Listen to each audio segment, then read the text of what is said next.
Hello बच्चों, तो आज हमारा नेक्स्ट लेक्चर है लेक्चर नंबर 2। तो इसमें आज हम चर्चा करेंगे इम्पोर्टेंट न्यूमेरिकल। ठीक, जो पेपर में न्यूमेरिकल आते हैं उन पर चर्चा करेंगे। ठीक है, फॉर यूपी बोर्ड 2025 जो पेपर होंगे आपके बोर्ड एग्ज़ाम, यूपी बोर्ड के एग्ज़ाम, उनमें जो इम्पोर्टेंट सवाल आते हैं न्यूमेरिकल टाइप के उन पर चर्चा। तो पहला क्वेश्चन हमारा है, दो बिंदु आवेश +9e एवं +e एक दूसरे से 16 सेंटीमीटर की दूरी पर स्थित हैं। इनके बीच आवेश Q को कहाँ रखा जाए कि वह संतुलन में हो। ठीक, ये जो क्वेश्चन है हमारा, ये यूपी बोर्ड 2020 और 22 में आया है। ठीक है, पूछा गया क्वेश्चन है ये। तो हम कैसे ले आएंगे इसको? उसने हमें दिया है कि 2 पॉइंट चार्ज आपके पास हैं, +9e और +e। ठीक, इन दोनों को मैंने ले लिया, एक मैंने मान लिया A पॉइंट, एक मैंने मान लिया B पॉइंट। ठीक है, अब ए बी के जो बीच की जो दूरी है वो कितनी है? 16 सेंटीमीटर है। तो मैंने इसमें दर्शा दिया।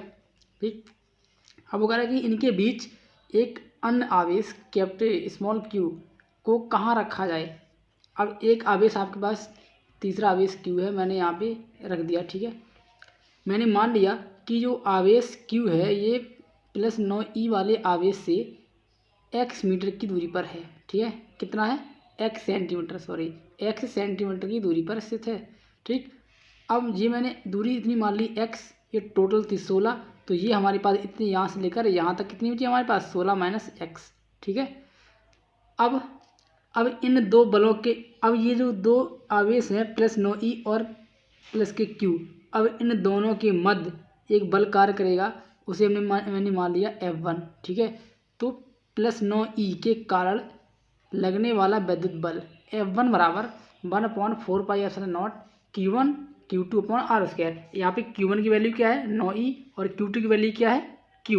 तो अपॉन x, मतलब दूरी कितनी है इन दोनों के बीच की दूरी? x, तो x²। ठीक है ना। अब Q और E यानी इन दोनों के मध्य लगने वाला बल F2 मैंने मान लिया। तुम कहेंगे +E के कारण लगने वाला वैद्युत बल, ठीक है, कितना होता? 1/4πε0 Q1 Q2/r²। तो Q1 की वैल्यू यहाँ Q है और Q2 की वैल्यू E है। ठीक, और इनके बीच की जो दूरी है 16 - x का होल ऑफ स्क्वायर मैंने कर दिया। अब वो कह रहा है कि वह संतुलन में हो। अगर कोई दो आवेश अगर संतुलन में होते हैं तो इसका मतलब होता है कि उन दोनों आवेशों का जो नेट फोर्स है वो कितना होता है? 0, या फिर उन दोनों की जो वैल्यू है, परिमाण हैं, वो कैसे होंगे? बराबर होंगे। ठीक है, इस फिगर में मैंने इन दोनों बलों की डायरेक्शन बताई है कि +9e के कारण Q पर लगने वाले बल की जो डायरेक्शन है, दिशा है, वो इधर है F1, और +E के कारण Q पर लगने वाले बल की जो डायरेक्शन है वो F2 इस साइड की ओर है। तो इन दोनों फोर्स की जो डायरेक्शन है वो अपोजिट है। ठीक, तो इनका नेट फोर्स जब होगा कितना होगा?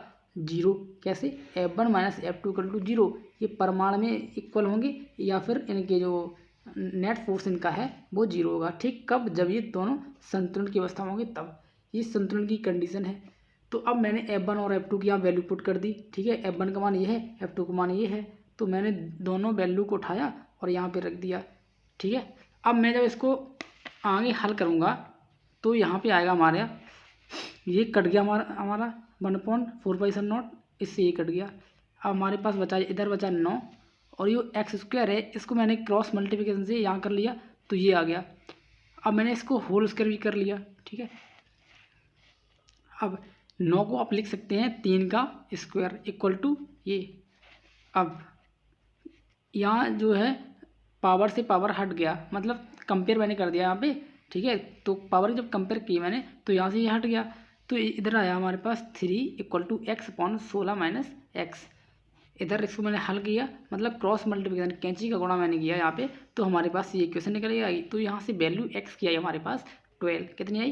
12 सेंटीमीटर। ठीक, अब जो x दूरी थी हमारी वो कहाँ से कहाँ तक थी? वो दूरी थी +9e वाले आवेश से उस Q की दूरी। ठीक है, जो हमसे उसने पूछी थी। तो यहाँ लिखेंगे हम +9e से आवेश Q की दूरी 12 सेंटीमीटर होगी, तथा +E वाले आवेश दूरी कितनी थी? 16 - x।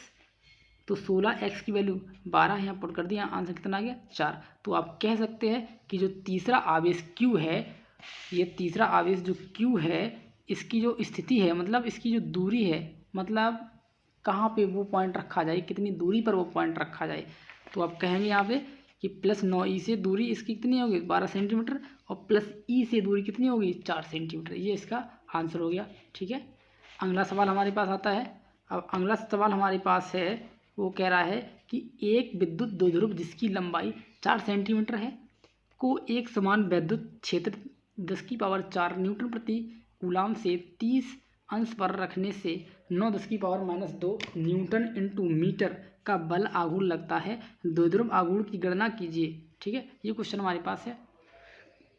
अब ये क्वेश्चन जो है हमारा, ये आया है यूपी बोर्ड 22 और 19 और 18 में 3 साल ये क्वेश्चन पूछा गया। ठीक है, बहुत इंपॉर्टेंट क्वेश्चन है। तो इसको हम सॉल्व कैसे करेंगे, इसको जब हम सॉल्व करेंगे तो हमारे पास आएगा, देखो यहाँ पे हमें दे रखा है कितना 10⁴ न्यूटन प्रति कूलाम। ये क्या है हमारे पास, ये हमारे पास दे रखा है वैद्युत क्षेत्र की तीव्रता, यानी कैपिटल ई का मान होता है ये। तो कैपिटल ई मैंने यहाँ पुट कर लिया। फिर उसने क्या कहा है, फिर उसने हमसे कहा है कि थीटा इक्वल टू कितना है 30 अंश, ये भी हमें दे दिया है। और उसने कहा है कि 9⁻⁻2 न्यूटन इंटू मीटर का बल आघूर्ण। अब बल आघूर्ण क्या होता है हमारे पास, टाउ। बल आघूर्ण क्या होता है, टाउ। तो ये टाउ की वैल्यू दी है, तो मैंने नोट कर लिया टाउ इक्वल टू ये न्यूटन इंटू मीटर।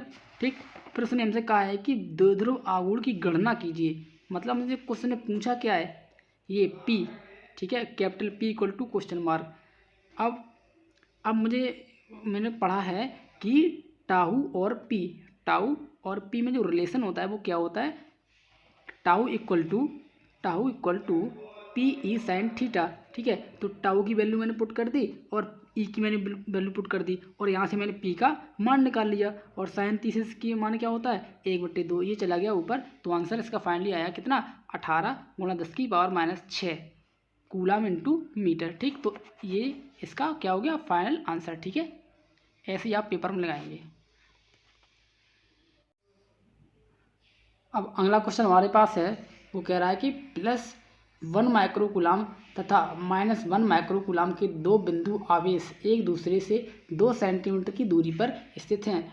दोनों मिलकर एक विद्युत द्विध्रुव की रचना करते हैं। यह द्विध्रुव 1 × 10⁵ वोल्ट प्रति मीटर के एक समान विद्युत क्षेत्र में स्थित है।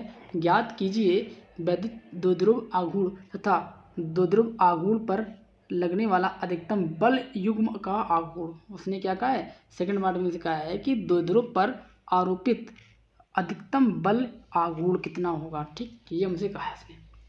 अब हम देखेंगे, सबसे पहले आप ये देखा करिए कि क्वेश्चन में दिया क्या गया है। ठीक है, जो दिया गया है उस पॉइंट को आप नोट कर लें, और जो पूछा गया है उसको क्वेश्चन मार्क लगा दें। फिर आप सोचें 1 मिनट कि इन जो मैंने दिया है सवाल में और जो उसने पूछा है उसमें रिलेशन क्या है। ठीक है, और सवाल आपका लग जाएगा।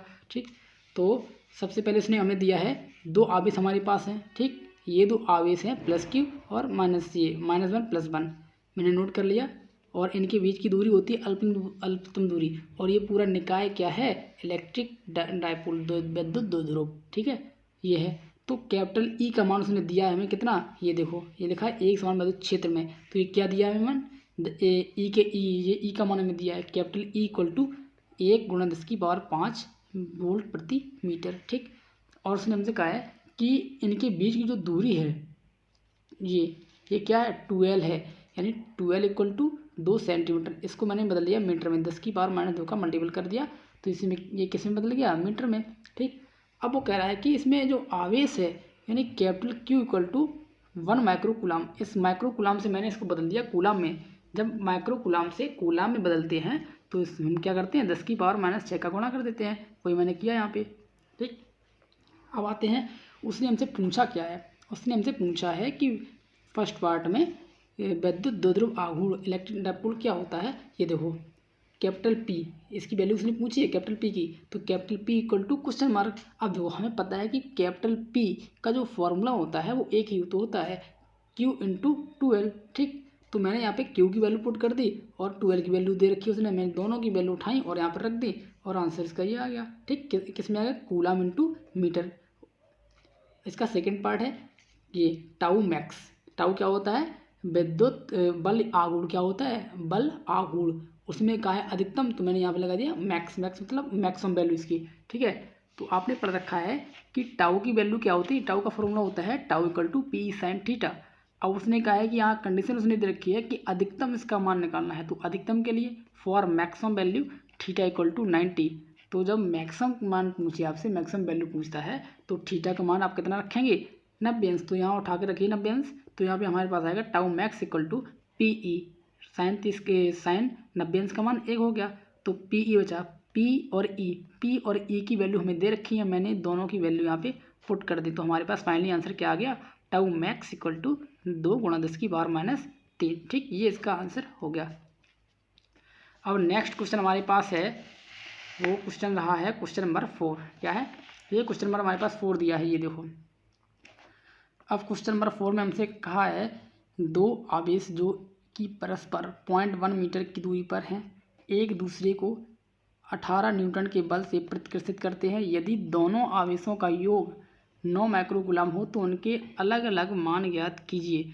ये भी सवाल अच्छा है, देखो ये भी सवाल जो है यूपी बोर्ड 15, 17, 19, 22, 23 में लगातार आया ये सवाल, ठीक है। अब देखो मैंने मान लिया कि जो चार्ज हमारे पास दो हैं वो कितने हैं, Q1 और Q2 हैं। उसने कहा है कि इसमें आपको बताने हैं क्या, आवेश जो है इन दो पॉइंट चार्ज Q1 और Q2 की वैल्यू फाइंड करने क्या होंगी, ठीक, ये उसने पूछा है। और उसने दिया क्या है, उसने जो हमें दिया है वो दिया है जो आवेश हैं Q1 Q2 मैंने माना है उन दोनों आवेशों का योग। उसने कहा है कि इन दो आवेशों का योग इतना दिया, तो Q1 प्लस Q2 आवेश हमारे पास, इनका एडिशन दिया उसने 9 माइक्रोकूलम, और माइक्रोकूलम्स मैंने इसमें कितने बदल लिया, कूलम में, ठीक है। तो ये हमारा समीकरण नंबर 1, ये उसने हमें दिया है। अब देखो उसने और हमें क्या दिया है, 0.1 मीटर की दूरी, इन जो आवेश हमारे पास हैं उनके बीच की जो दूरी कितनी है, 0.1, तो R इक्वल टू 0.1 मीटर, ठीक है। अब और उसने हमें दिया है बल, उनके मध्य लगने वाला बल कैपिटल F बराबर 18 न्यूटन, ठीक है। और Q1 question mark, Q2 question mark, ये दोनों चीज़ें हमने उनसे पूछी हैं, ठीक है ना। अब मुझे पता है कि बल दिया है, तो बल का सूत्र मतलब कूलम बल का सूत्र क्या होता है, F बराबर 1/4 pi epsilon not Q1 Q2 upon R square. अब यहाँ पे मैंने F की वैल्यू पुट कर दी, ये 18 ये दी, ठीक है। और इसकी वैल्यू क्या होती है, 9 गुणा 10 की पावर 9, ये है, ठीक है। Q1 Q2 हमें पता नहीं है अभी, ठीक है, तो हमें निकालना है, ऐसे ऐसे छोड़ देंगे। और R की वैल्यू पुट कर दी मैंने यहाँ पे, तो 0.1 का वर्ग करेंगे तो 0.01 आएगा, ठीक है। अब यहाँ से मैंने Q1 इंटू Q2 की वैल्यू निकाल ली, इसके बटे कर लेंगे 1, और यहाँ क्या कर दें, कैंची का गुणा, ठीक है, मतलब क्रॉस मल्टीप्लिकेशन कर देंगे, तो हमारे पास यहाँ से Q1 इंटू Q2 की वैल्यू आ जाएगी ये इतने कूलम स्क्वायर, ठीक है। अब आपने पढ़ रखा कि एलजेब्रा में मैथ्स में एलजेब्रा एक चैप्टर है, उसमें एक इक्वेशन दे दी है, Q1 माइनस Q2 का whole of square equal to Q1 plus Q2 का whole square minus 4 Q1 Q2, ठीक है। ये इससे ना आपका जो सवाल है वो इजी हो जाएगा, ठीक है ना। तो ये मैंने लगाई इक्वेशन, ये एल्जेब्रिक इक्वेशन है, ठीक है, क्या है, एल्जेब्रिक इक्वेशन। तो ये मैंने इसे पुट कर दिया, ठीक। अब यहाँ पे आप Q1 माइनस Q2 का मान निकाल लेना। तो देखना Q1 प्लस Q2 की वैल्यू हमारे पास है, ये है ना, ये जो Q1 प्लस Q2 की वैल्यू है वो मैंने यहाँ पर रख दी, ये ठीक, ये रख दी मैंने value, minus 4 Q1 into Q2, Q1 और Q2 की वैल्यू हमारे पास ये रही, ये है ना Q1 Q2 की वैल्यू, इसको उठा के मैंने यहाँ पे रख दिया।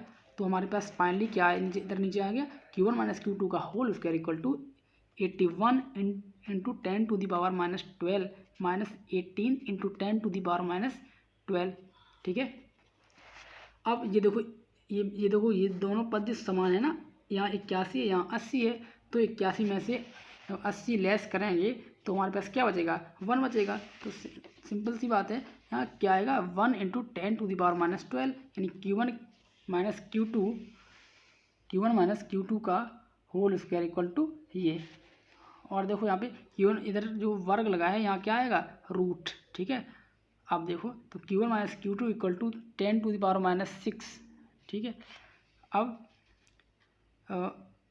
समीकरण नंबर 1 और 2 से हमारे पास एक समीकरण नंबर ये दिया है 1, और हमारे पास दूसरा समीकरण नंबर ये दिया है। अब इन दोनों को हम सॉल्व कर लेंगे और वहाँ से Q1 Q2 के मान आ जाएंगे। तो बस from equation first and second, समीकरण नंबर 1 और समीकरण नंबर 2 से। इसको मैंने जब ऐड किया तो हमें Q1 का मान मिला ये, ठीक। और जब मैंने इसको लेस किया, मैंने घटाया, इसको सब्ट्रैक्ट किया, तो हमें Q2 की वैल्यू मिल गई, ठीक। तो ये Q1 का मान 5 माइक्रो कूलम, Q2 का मान 4 माइक्रो कूलम, ठीक। ये इसका फाइनल आंसर रहा।